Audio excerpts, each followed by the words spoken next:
بسم الله الرحمن الرحيم والصلاة والسلام على أشرف المرسلين. Salam alaikum, bonjour tout le monde. Aujourd'hui, on va voir la partie numéro 2, chapitre numéro 2, pour l'algèbre de boules et simplification des fonctions logiques.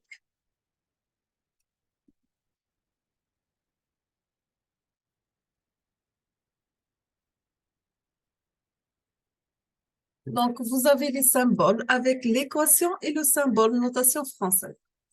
Pour le symbole, la norme 1000 STD 086B pour une équation, un ensemble quelconque, la fonction est notée, symbolisée à l'intérieur. Donc, vous avez un carré et, par exemple, la lettre A. Pour un inverseur, c'est tout simplement un cercle. Pour ampli inverseur, symbole la norme 1000 STD, vous avez triangle avec inverseur. La norme française, donc vous avez A, un carré avec inverseur. Vous avez pour l'opérateur AND S égale à A fois B et les deux notations ici, donc deux cercles. Ici, vous avez un carré avec AND. L'opérateur ou bien le OR, S égale à A plus B. La notation française, c'est carré avec supérieur ou égal à 1. L'opérateur non et ou bien ce qu'on appelle le AND, donc S égale à A par B, le tout bar est égal à A bar plus B bar. Donc, la notation, c'est bien AB, un carré avec AND, un inverseur. L'opérateur non ou bien le NOR, S égale A plus B, le tout bar est égal à A bar multiplié par B bar. La notation française, vous avez un carré avec supérieur ou égal à 1 et un inverseur. Pour l'opérateur O exclusif, le XOR, S égale à A B bar plus A bar B, ou bien S égale A O exclusif B, donc A exclusif B. Voici les deux représentations d'après les normes. Et la norme française, un carré égale à 1. Maintenant, on passe neuvièmement à l'algèbre de boules.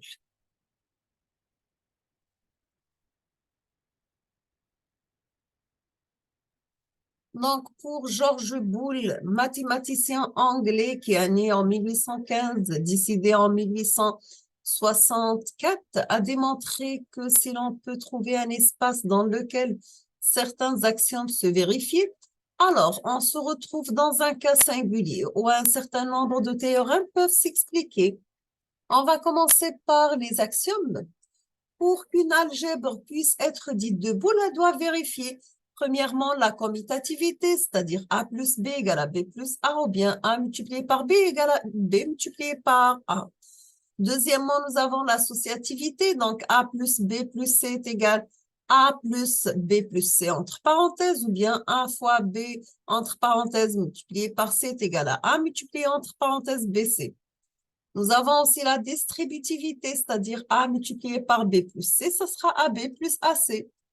Ou bien A plus BC, ça sera A plus B multiplié par A plus C. L'élément neutre pour la somme, c'est 0. Pour le produit, c'est 1. Donc, A plus 0 égale à 1. A par 1 égale à 1. La complémentation, nous avons A plus A bar égale à 1. Et A multiplié par A bar égale à 0. On passe au théorème. Une algèbre de Boole doit vérifier les théorèmes suivants. Donc, nous avons l'idempotence, c'est-à-dire A plus A égale à 1, et A multiplié par A égale à 1. L'absorption, c'est-à-dire A plus AB égale à A multiplié par A plus B égale à 1. Pour Morgan, nous avons A plus B, le tout bar est égal à A bar multiplié par B bar. Ou bien A multiplié par B, le tout bar est égal à A bar plus B bar. L'élément neutre, nous avons A plus 1 égale à 1 et A multiplié par 0 égale à 0. De plus, les fonctions suivantes, elles doivent être définies.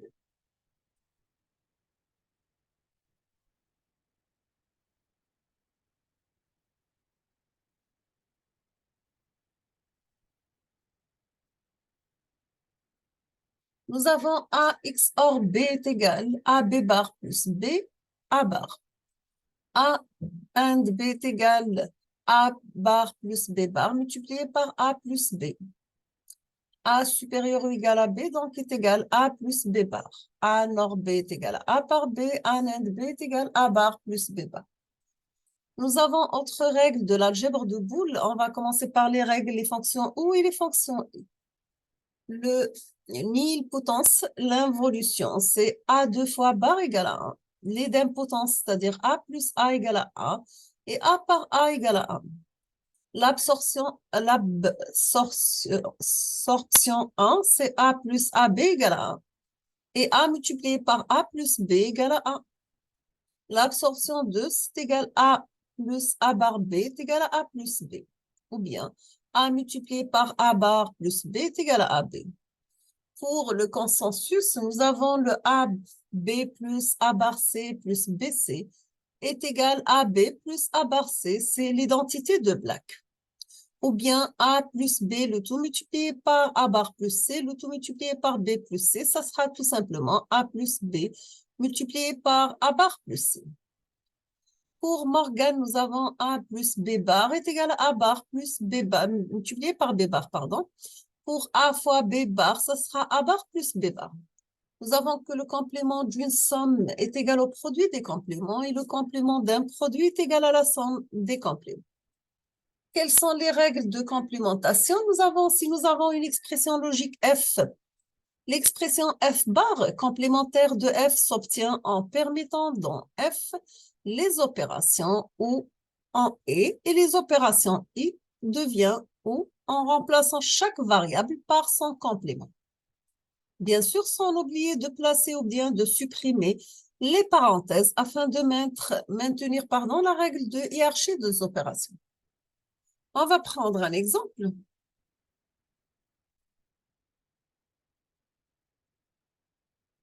Soit l'expression logique f définie par f égale a bar plus b multiplié par c plus a fois c plus a plus b le tout bar. On va faire le complément de f.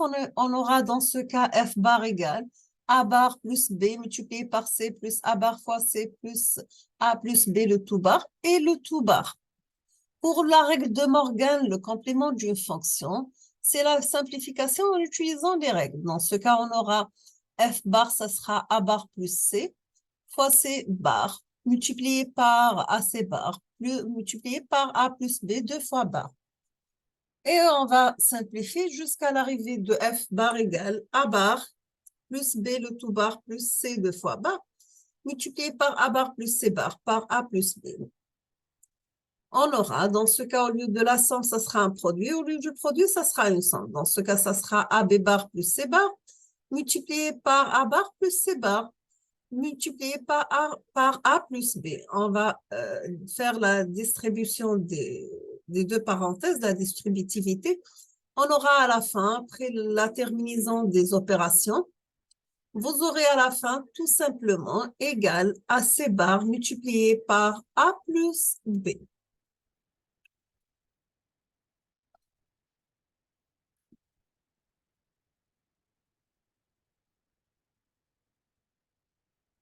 Voici les actions de l'algèbre de Boole appliquées au circuit électrique. Donc, vous avez A et B. B et A est égal à B plus A. La commutativité, soit en cas parallèle ou bien en série. L'associativité, vous avez A et B parallèles avec C. En parallèle, ça devient A en parallèle avec BC. La même chose pour la liaison en série. Voici la distributivité. Donc, A en série avec B en parallèle avec C. Ça devient A en parallèle avec A et B en parallèle avec C. Voici la représentation de l'élément neutre pour A en parallèle avec 0 ou bien A en série avec 1. La complémentation, voici sa représentation sous forme électrique. On passe maintenant à la simplification des fonctions logiques et on va commencer par les méthodes algébriques. Quel est le problème posé?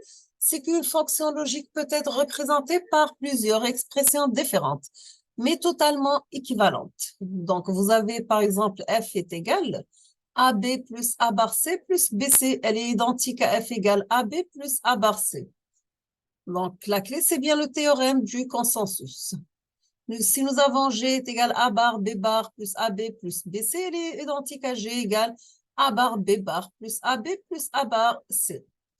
Donc, toujours, pour simplifier, une fonction logique n'est pas facile car il y a plusieurs solutions possibles.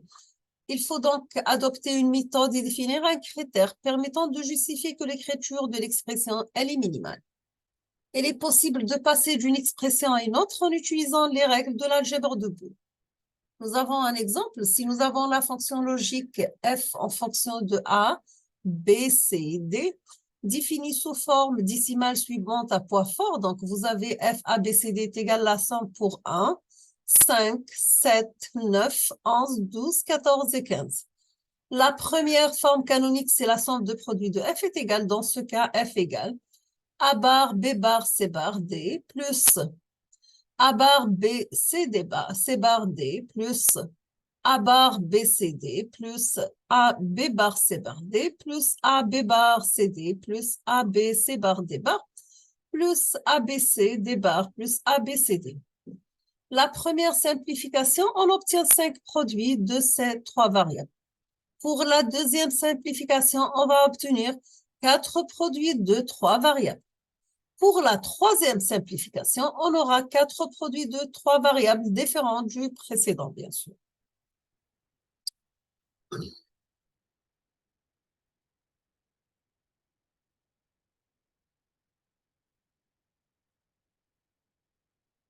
Donc, on obtient 3 écritures différentes, certes, mais il est possible de passer d'une écriture à l'autre en utilisant les règles de l'algèbre de Boole. Ce n'est pas évident. Nous allons utiliser une représentation qui permet de trouver de façon systématique une expression algébrique la plus simple possible, ce qu'on appelle la représentation de Carnot. C'est une table de vérité dont la particularité réside dans la disposition des différentes valeurs que peut prendre la fonction pour chacune des combinaisons différentes des variables d'entrée. Pour la représentation du tableau de Carnot, on va commencer par une définition. C'est quoi la table de Carnot? C'est une représentation géométrique des fonctions logiques utilisant les surfaces des rectangles de Carnot et nous avons que l'intersection de ces rectangles forme des cases. L'ensemble de ces cases forme un tableau dont le nom, le tableau de Carnot. Pour une fonction logique f de n variables, le tableau est constitué de la façon suivante. Donc, il comporte de la puissance n cases. Une case est associée à chaque état d'entrée et chaque case contient la valeur de la fonction f correspondant à l'état d'entrée associé à cette case. Bien sûr, cette représentation est équivalente à celle d'une table de vérité, c'est-à-dire qu'une ligne de la table de vérité correspond à une case de tableau de Carnot. On va commencer par la représentation, par exemple, de 2 variables. Donc, pour représenter 2 variables, on va utiliser 2 fois la représentation d'une variable en superposant les rectangles. Donc, vous avez pour A 2 états 0 et 1, pour B 0 et 1. Donc, on peut les mettre sous la forme suivante. Donc, A 0, 1, B 0, 1, et vous aurez 0, 0, 0, 1, 1, 0 et 1, 1.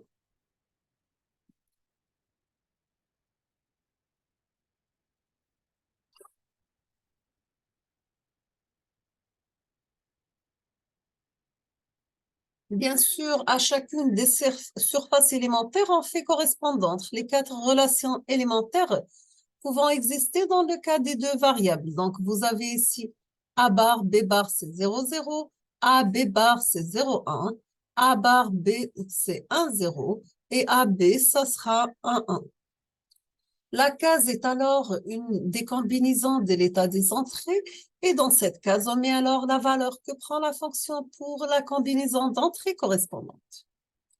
Par exemple, si vous avez A, B, F, F égale à 0 lorsque vous avez A bar B bar, égale à 1 lorsque vous avez A bar B, égale à 1 lorsque vous avez A B bar, égale à 0 lorsque vous avez AB. Elle est équivalente à la table de vérité suivante. Donc, vous avez 0 pour A égale à 0, B égale à 0, égale à 1 pour B égale A égale à 0 et B égale à 1, 0, égale à 1 lorsque AB égale à 1 et A égale à 0, égale à 0 lorsque B égale à 1 et F égale à 0. Dans ce cas, vous aurez F égale AB bar plus A bar B. On passe à la représentation de 3 variables. Donc, pour 3 variables binaires, on aura dans ce cas d'ordre 3 combinaisons, donc on aura 8 cases, pardon. Donc vous aurez 0, 0, 0, 1 pour AB, A1, 1, 1, 0. Pour C, vous avez le 0 et le 1. Donc pour passer d'une colonne à une autre, il faut respecter la règle d'adjacence. Donc deux colonnes voisines correspondant à deux codes adjacents. On doit changer la valeur que dans une seule variable à la fois. Et on obtient le codage de AB entre l'ordre 0, 0, A0, 1, A1, 1 et après 1, 0. Il s'agit du code de Gray, ce qu'on appelle le code cyclique qui interdit le changement simultané de deux ou plusieurs variables. C'est-à-dire le passage d'un code à un autre ne se fait que par le changement d'une seule variable.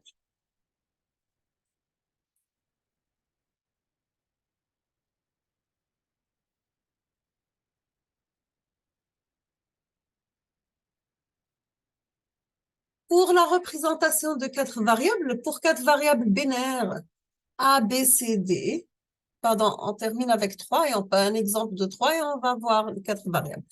Pour la fonction de trois variables A, B, C, par exemple, x égale A, B bar, C bar, plus A bar C, A, B bar C, plus A bar B, C, plus A fois B. La représentation décimale de cette fonction, ça sera la somme pour 3, 4, 5 et 7. Donc, vous avez le 0, le 1, 2, 3, 4, 5, 6, 7. C'est la numérotation des cases sous forme décimale. Et voici la représentation de la fonction x. Elle est égale à 1 pour 3, 4, 5 et 7. On passe à la représentation de quatre variables. Donc, pour quatre variables binaires A, B, C, D, il y a dans ce cas d'ordre 4 combinaisons. Donc, on aura 16 cases. Donc, vous avez 0, 1, 3, 2, 4, 5, 7, 6, 12, 13, 15, 14, 8, 9, 11, 10. La case 13 est adjacente à 4 cases qui sont 5, 9, 12 et 15. Le passage de cette case à l'une des quatre adjacentes ne modifie l'état qu'une seule variable. On va prendre un exemple. Si nous avons la fonction f de quatre variables, a, b, c, d, a poids fort, tel que f égale la somme pour 1, 2, 3, 4, 6, 7, 12 et 14. Pardon. La représentation f dans la table de Carnot donne égal à 1 pour 2, 3 et 4, pour 6, 7 et 12, 14, et le reste, ça sera des zéros.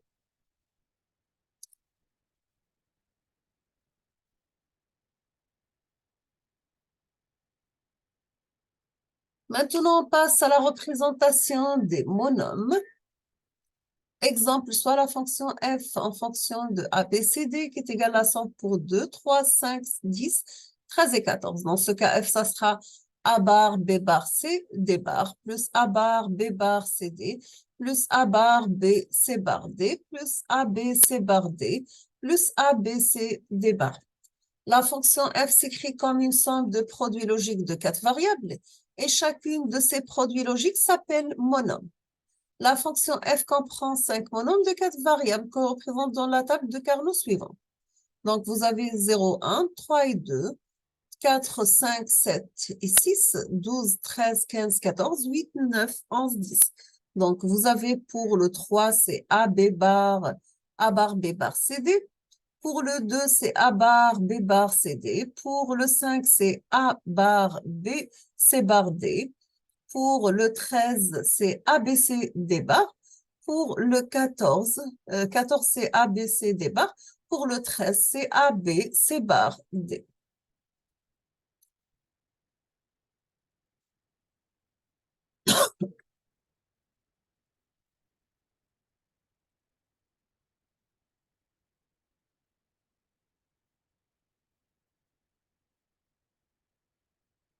Donc, pour la première simplification, dans une table de Carnot, on peut regrouper deux cases adjacentes pour lesquelles la fonction étudiée vaut 1. Dans un tableau de 4 variables, on obtient alors deux monômes de 3 variables. Et dans un tableau de 3 variables, on obtient un monôme de 2 variables. On va appliquer l'exemple numéro 1. Au lieu de A bar, B bar, C, D plus A, B bar, C, D bar, on aura tout simplement A, B bar, A bar, B bar, c'est parce que la D change de valeur de, elle est D plus D bar, ça sera égal à 1. Pour A bar, B, C bar D, plus A bar, A, B, C bar D, ça devient. Donc, nous avons le A, ça change le A bar, le A, donc ça sera B, C bar D. Et le 14 reste sans simplification, donc on aura le ABC des barres. Donc, on a simplifié le 2 avec le 3, le 5 avec le 13 et le 14 reste tout seul. Pour deuxième simplification, dans un tableau de Carnot, on peut regrouper 4 cases adjacentes pour lesquelles la fonction étudiée vaut 1. Dans un tableau de 4 variables, on obtient alors deux monombres de 2 variables. Et dans un tableau de 3 variables, on obtient des monombres d'une seule variable.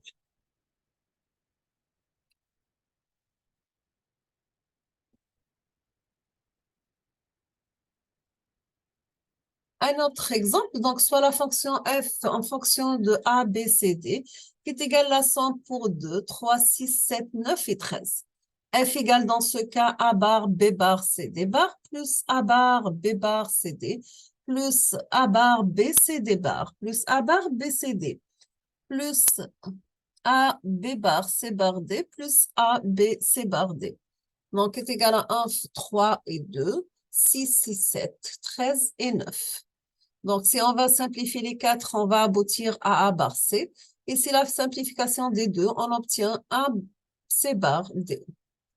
Pour une troisième simplification, nous avons dans un tableau de Carnot, on peut regrouper 8 cases adjacentes pour lesquelles la fonction étudiée, elle vaut 1. Dans un tableau de 4 variables, on obtient des monombres d'une seule variable. Dans un tableau de 3 variables, la fonction est égale à 1. On termine avec les règles de simplification. Donc, lorsque on fait un regroupement de 2 puissance k cases adjacentes dans le tableau de Carnot d'une fonction f de n variable, on obtient un monombre de n-k variables. Afin de simplifier au maximum une fonction logique, on cherchera à faire des regroupements les plus importants dans le tableau de Carnot correspondant à la fonction. Nous sommes arrivés à la fin de ce deuxième chapitre aujourd'hui. Je vous remercie infiniment pour votre attention. Comme toujours, n'hésitez pas si vous avez des questions et à la prochaine vidéo.